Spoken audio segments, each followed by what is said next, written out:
Hello बच्चों, good morning. मैं अभिषेक आप सभी का अपने परिवार हैप्पी मैथ स्टडी में हार्दिक स्वागत करता हूं। देखिए बच्चों, क्लास 10th वाले हम लोग पढ़ रहे हैं द्विघात समीकरण। चलिए शुरुआत करते हैं। क्वेश्चन नंबर आप लोग को बताए थे, क्वेश्चन नंबर 6 तक। क्वेश्चन नंबर 6 तक हम लोग पिछली क्लास में पढ़ चुके थे। चलिए शुरुआत करते हैं क्वेश्चन नंबर 7 से। यदि P तथा Q समीकरण यदि P तथा Q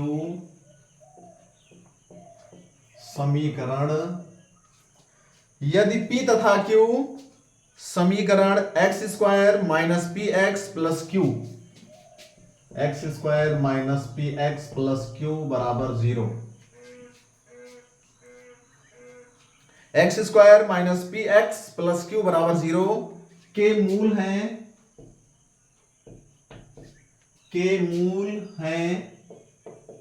तो आगे देखिए, के मूल हैं तो ऑप्शन दिया गया है। देखिए P बराबर 1 Q बराबर -2। ऑप्शन देखिए, P बराबर 1 कामा Q बराबर -2। बी ऑप्शन बी दिया गया P बराबर 0 Q बराबर 1। P बराबर 0 Q बराबर 1। सी ऑप्शन दिया गया है P बराबर -2 Q बराबर 0। P बराबर -2 Q बराबर 0। और डी ऑप्शन दिया गया है, ऑप्शन नंबर डी। इसमें देखिए P बराबर -2 Q बराबर 1। P बराबर -2 Q बराबर 1। चलिए बच्चों ध्यान दीजिए, यदि P तथा Q समीकरण x square minus p x plus q बराबर 0 के मूल हैं तो अब देखिए ध्यान दीजिए, हम लोगों को P और Q का मान ज्ञात करना है। देखिए जो हमारा उत्तर दिया गया है P और Q का मान दिया गया है। चलिए शुरुआत करते हैं। सबसे पहले आप लोग ध्यान दीजिए, आप लोग से बताया गया था द्विघात समीकरण के, ध्यान दीजिएगा, कितने मूल होते हैं? 2 मूल होते हैं। द्विघात समीकरण के 2 मूल होते हैं। जितनी घात का समीकरण उतने उसके मूल। अब देखिए, पहले मूल को हम लोग अल्फा बोलते हैं और दूसरे मूल को क्या बोलते हैं? बीटा बोलते हैं। तो देखिए इसमें P और Q जो है वो समीकरण इसके मूल हैं, यानी अल्फा का मान दिया गया है P और बीटा का मान दिया गया है Q। ये हमें मिल गया। ये दोनों P और Q जो है इस समीकरण के मूल हैं, यानी कि पहला मूल अल्फा, अल्फा का मान P, दूसरा मूल बीटा, बीटा का मान Q। अब देखिए ये हमारा समीकरण दिया गया है x square minus p x plus q बराबर 0। सबसे पहला काम हम लोग करेंगे a x square minus b x x square plus b x plus c बराबर 0। ध्यान दीजिए, सबसे पहला काम a x square plus b x plus c बराबर 0 से इसकी तुलना कर लीजिए।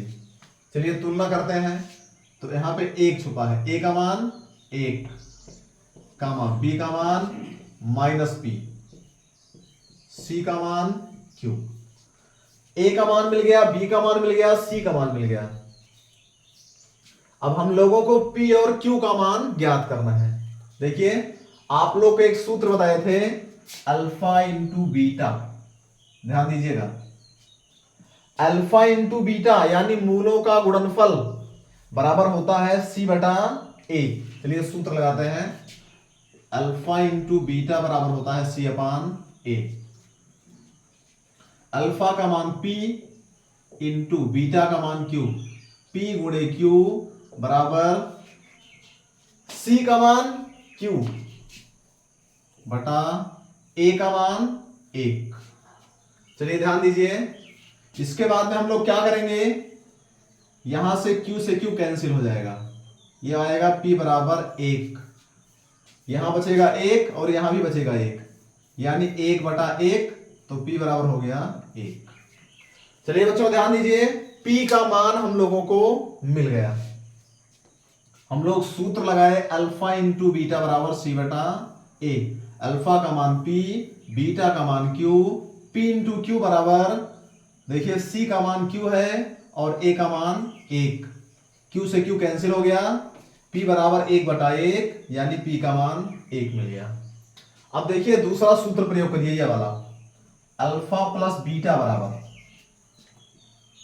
अल्फा प्लस बीटा बराबर होता है -b/a। इसको ध्यान दीजिए, अल्फा प्लस बीटा बराबर -b/a। अल्फा का मान p प्लस बीटा का मान q बराबर -b/a, माइनस लगा दीजिए ऐसे, और b का मान दिया है -p बटा a का मान 1। ये हो गया P प्लस Q बराबर, देखिए ये दोनों माइनस है तो क्या हो जाएगा प्लस। अब देखिए हम लोग ध्यान दीजिए, P का मान हम लोगों को मिल गया है, P का मान मिला है 1, यही P वाला मान यहां रख दिया जाए, ये हो जाएगा 1 plus Q equal to 1। Q बराबर पक्षांतर कर दीजिए, 1 - 1, Q बराबर 0। देखिए अब जो हमें दो मान मिल गया, P बराबर 1, Q बराबर 0। P का मान हम लोगों को 1 मिल गया और Q का मान क्या मिल गया, 0 मिल गया। चलिए ध्यान दीजिए, P बराबर 1, Q बराबर 0, इसमें कोई ऑप्शन, P का मान 1, Q का मान -2, ये P का मान, देखिए P का मान 1 सिर्फ इसी में दिया है और Q का मान 0, इसको आप लोग सही कर लीजिए, ये हमारा 0 रहेगा। P का मान 1 और Q का मान 0, ये आप लोग सॉल्व कर लीजिएगा। ये हमारा हो गया क्वेश्चन नंबर 7वां। चलिए इसके बाद में शुरुआत करते हैं 8वां क्वेश्चन। क्वेश्चन नंबर 8,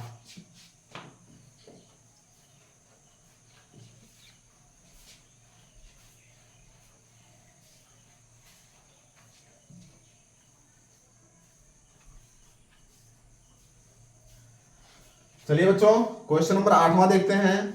यदि समीकरण x² - bx + 1,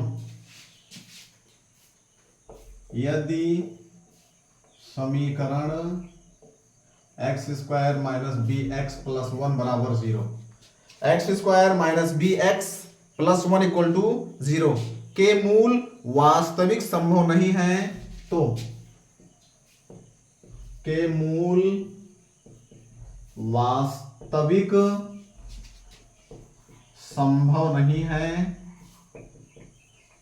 संभव नहीं है तो आगे देखिए, यदि समीकरण x² - bx + 1 बराबर 0 के मूल वास्तविक संभव नहीं है, ध्यान दीजिएगा, अगर वास्तविक नहीं होंगे तो क्या होंगे, मूल काल्पनिक होंगे। ध्यान दीजिएगा, अगर मूल वास्तविक संभव नहीं है तो मूल हमारे क्या हैं, यानी कि काल्पनिक हैं। अब देखिए मूल काल्पनिक कहां होता है, मूल काल्पनिक तब होता है जब b² - 4ac 0 से छोटा होता है। ध्यान दीजिएगा, जब b² - 4ac 0 से छोटा हो जाएगा, अगर b² - 4ac 0 से छोटा हो जाएगा तो मूल हमारा क्या होगा, काल्पनिक होगा। अब चलिए हम लोग देखते हैं, चेक करते हैं। सबसे पहले ऑप्शन लिख लें हम लोग, A B C D, चारों ऑप्शन लिख लिया जाए। -3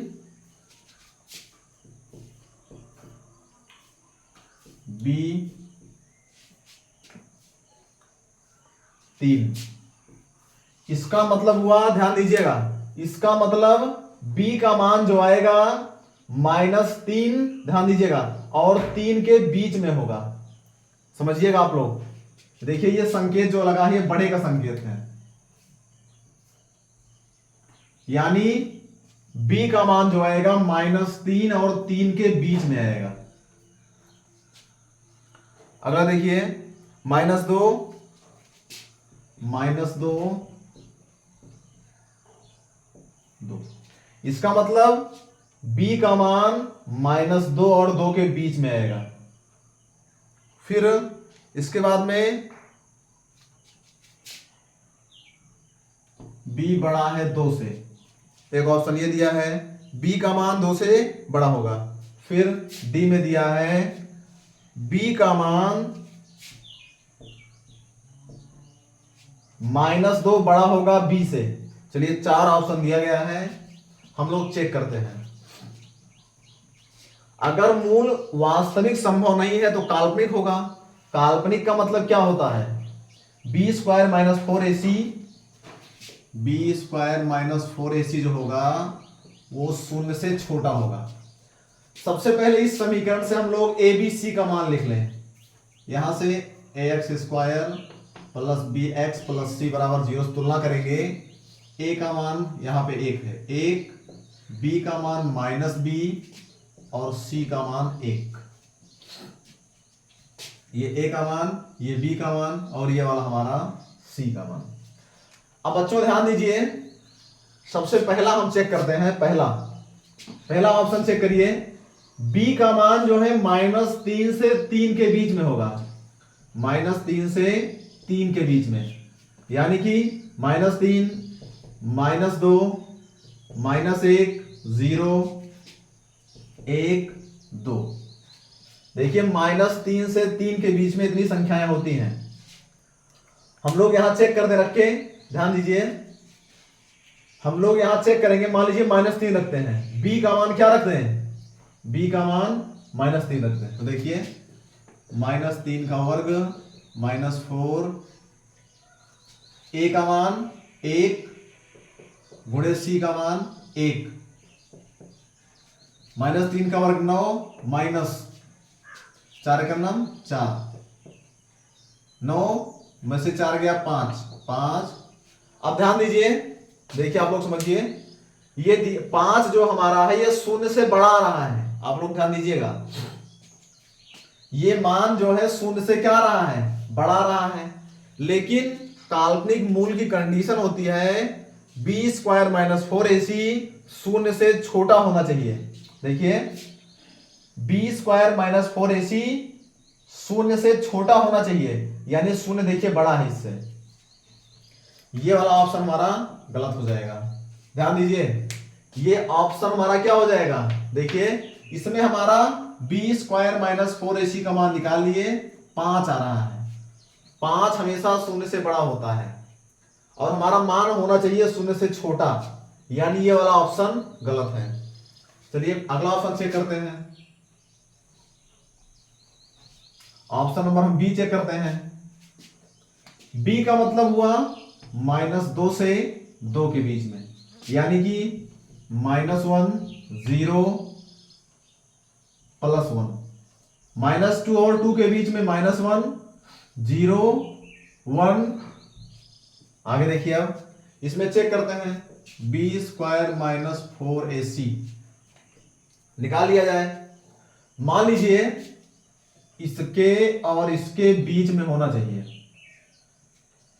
चलिए मान रख देते हैं, -1 रखेंगे यहां पे, -1 का स्क्वायर -4 1 गुणे 1 4ac, -1 का वर्ग 1 माइनस 4 का नाम 4, यानी कि -3। देखिए b² - 4ac का मान हमारा क्या मिल गया, -3, और -3 0 से छोटा है। देखिए ये b² - 4ac 0 से छोटा है, यानी हमारा ये वाला ऑप्शन सही हो जाएगा। इसमें से चाहे जो रखेंगे, 0 रखेंगे, मान लीजिए यहां पे 0 रखेंगे, 0 का वर्ग 0, तो ये बन जाएगा -4। देखिए ये वाला भी 0 से छोटा आ रहा है। 1 रखेंगे, 1 का वर्ग माइनस इतना, 1 -4, तब भी -3 आएगा। यानी कि सेकंड ऑप्शन में जो दिया गया है यही हमारा क्या हो जाएगा, सही हो जाएगा। b का मान जो हमारा आएगा वो -2 से 2 के बीच में आएगा। चाहे हमारा -2 से 2 के बीच में, चाहे -1 आए, चाहे 0 आए, चाहे 1 आए, यानी हमारा ऑप्शन नंबर बी सही हो जाएगा। एक बार फिर से समझिए इस क्वेश्चन को, ध्यान दीजिए। इसमें हमसे बोले हैं इसका मूल वास्तविक संभव नहीं है। अगर मूल वास्तविक नहीं रहेगा तो क्या रहेगा, यानी कि काल्पनिक रहेगा। काल्पनिक मूल की कंडीशन होती है बी स्क्वायर माइनस 4ac हमेशा शून्य से, ध्यान दीजिएगा, छोटा होना चाहिए। शून्य से छोटा होने का मतलब निगेटिव, यानी कि ऋणात्मक। अब देखिए बी स्क्वायर माइनस 4ac क्या होगा, शून्य से छोटा होगा, यानी कि ऋणात्मक होगा। जब ऋणात्मक होगा तो देखिए ऋणात्मक आ रहा है, यहां पे चाहे ये मान रखेंगे, चाहे ये रखेंगे, चाहे ये रखेंगे, हमेशा बी स्क्वायर माइनस 4ac ऋणात्मक आएगा। यानी हमारा, इसको कर दीजिएगा, यहां पे चाहे जो मान रखेंगे यही हमारा उत्तर हो जाएगा। ऑप्शन नंबर बी हमारा सही है। चलिए अगला क्वेश्चन देखते हैं, 9वां क्वेश्चन। 8 क्वेश्चन हमारा हो गया, 9वां देखते हैं।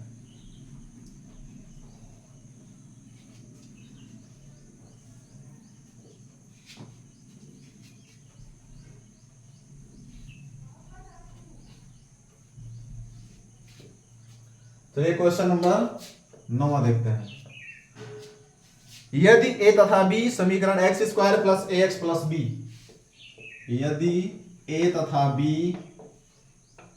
समीकरण x square plus a x plus b, x square plus a x plus b बराबर 0 के मूल हैं तो, के मूल हैं तो a plus b, a plus b equal to प्रश्नवाचक लगाया है। देखिए यदि a तथा b समीकरण x square plus a x plus b बराबर 0 के मूल हैं तो हम लोगों को ज्ञात करना है a प्लस बी का मान।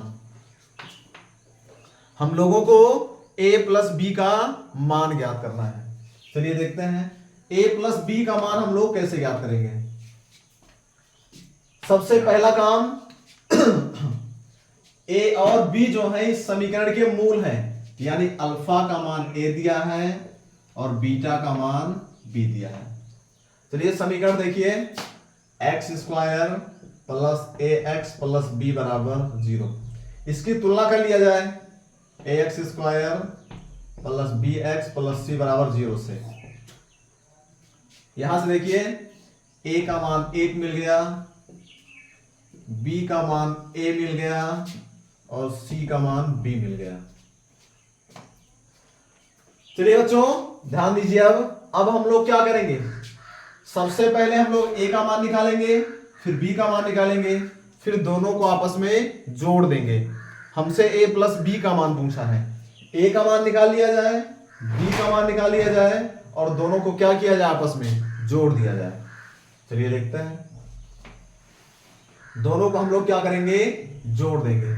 सबसे पहले देखिए मूलों का गुणनफल, गुणनफल का सूत्र लगाइए, अल्फा इंटू बीटा बराबर होता है सी बटा ए।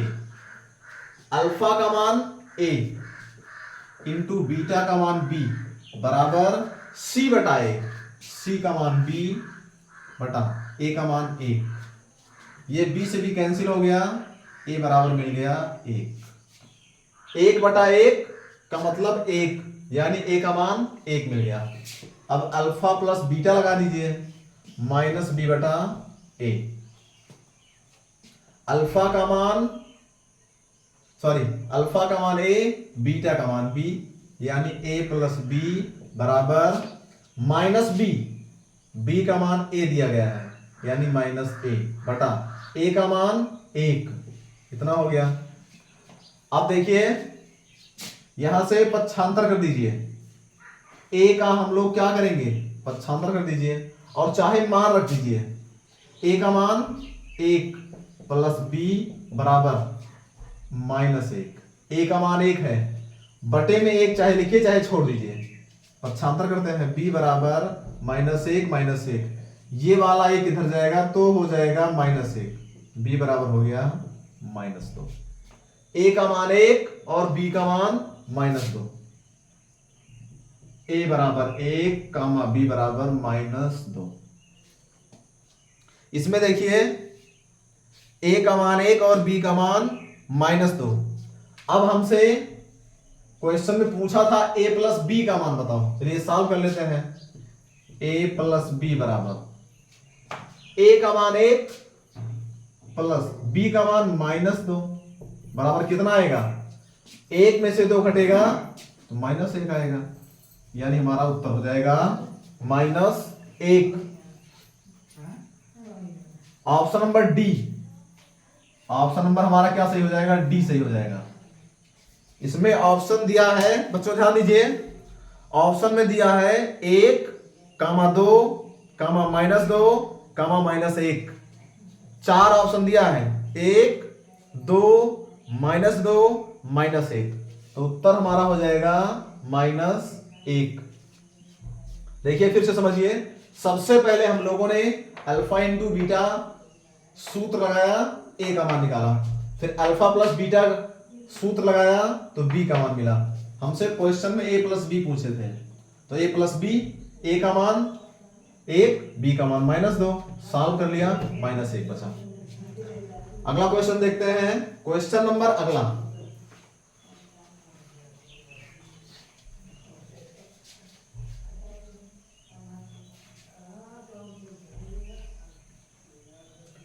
क्वेश्चन नंबर हम लोग देखते हैं 10वां। यदि समीकरण x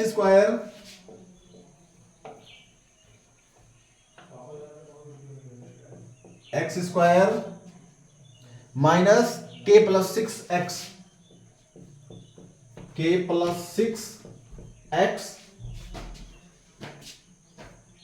plus 2 2k minus 1 plus 2 2k minus 1 2k minus 1 equal to 0 के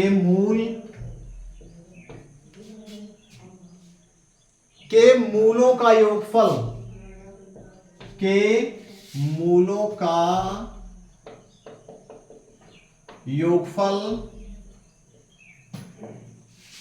के मूलों का योगफल उनके गुणनफल का आधा हो, उनके गुणनफल का आधा हो तो k का मान बताओ, तो k बराबर क्वेश्चन मार्क। अब देखिए बच्चों, क्वेश्चन समझिए, यदि समीकरण x square minus k plus 6x plus 2k minus 1 equal to 0 के मूलों का योगफल उनके गुणनफल का आधा हो। चलिए सबसे पहला काम लिख लिया जाए, समीकरण x square minus k plus 6x plus 2 2k minus 1 equal to 0। सबसे पहले इसकी तुलना करिए, ax square plus bx plus c बराबर 0 से। यहां से एक छुपा है, a का मान 1, b का मान, देखिए ये वाला b का मान है माइनस, b का मान है माइनस ब्रैकेट में k प्लस 6, ये हमारा b का मान, और c का मान बच्चों ये वाला c बराबर 2 ब्रैकेट में 2k माइनस 1। a का मान, b का मान, c का मान सारा हमें मिल गया। अब हम लोग देखिए क्या करते हैं, मूलों का योगफल उनके गुणनफल का आधा है। पहले हम लोग निकालेंगे मूलों का योगफल, यानी alpha plus beta. Alpha plus beta बराबर होता है माइनस बी बटा ए। देखिए सूत्र होता है माइनस बी बटा ए, तो हो जाएगा अल्फा प्लस बीटा बराबर, देखिए यहां पे माइनस लगा है और एक माइनस हमारा बी का मान भी माइनस में है। ध्यान दीजिए, एक माइनस सूत्र में है और हमारा बी का मान भी ऋणात्मक है, तो दोनों माइनस क्या हो जाएगा? प्लस हो जाएगा, यानी हमारा ये हो जाएगा k प्लस 6 अपान a का मान 1 लिख दीजिए, यानी कि हमारा हो गया अल्फा प्लस बीटा बराबर k प्लस 6। ध्यान दीजिएगा, इसको समझ लीजिए, माइनस सूत्र में लगा है और एक माइनस बी का मान भी है, तो ये माइनस प्लस हो जाएगा, k + 6/1। अल्फा प्लस बीटा मिल गया हम लोगों को। अब हम लोग निकालेंगे अल्फा इंटू बीटा, मूलों का गुणनफल निकाल लीजिए। अल्फा इंटू बीटा बराबर, ये हमारा होता है c/a, यानी अल्फा इंटू बीटा बराबर c का मान 2 ब्रैकेट में 2k - 1 बटा a का मान 1 चाहे लिखे चाहे मत, चलिए कोई दिक्कत नहीं। यहां पे अल्फा इंटू बीटा बराबर आ गया 2 ब्रैकेट में 2k - 1। अब प्रश्नानुसार देखिए, मूलों का योगफल यानी हमारा इतना k + 6 बराबर उनके गुणनफल का आधा है। गुणनफल हमारा ये है, इसका क्या है, आधा है। ध्यान दीजिएगा, फिर से क्वेश्चन समझिए। मूलों का योगफल यानी k + 6, देखिए मूलों का योगफल हमारा ये इतना है, अल्फा प्लस बीटा का मान इतना, योगफल उनके गुणनफल का। अब देखिए मूलों का गुणनफल क्या है, ये हमारा है, इसका आधा है। ध्यान दीजिएगा, मूलों का योगफल उनके गुणनफल का, ये हमारा गुणनफल है, इसका क्या है, आधा है। यही क्वेश्चन में है, 2 से 2 हमारा कैंसिल हो जाएगा। k + 6 = 2k - 1, पक्षांतर कर दीजिए, k - 2k बराबर -1 - 6, k में से 2k घटाएंगे -k बराबर -6 और -1 -7, दोनों तरफ माइनस, तो k बराबर आएगा 7। k का मान बच्चों हमें मिल गया 7 और हमारा ऑप्शन नंबर बी में दिया गया है। ऑप्शन नंबर बी में हमारा 7 दिया गया है। चलिए, हमारा क्वेश्चन नंबर 10वां था, ये हमारा क्वेश्चन नंबर 10 हमारा हो गया। इसके बाद में बच्चों शुरू होगा हमारा अतिलघु उत्तरीय प्रश्न। हमारा विकल्प 10 क्वेश्चन था, 10 हमारा पूरा हो गया।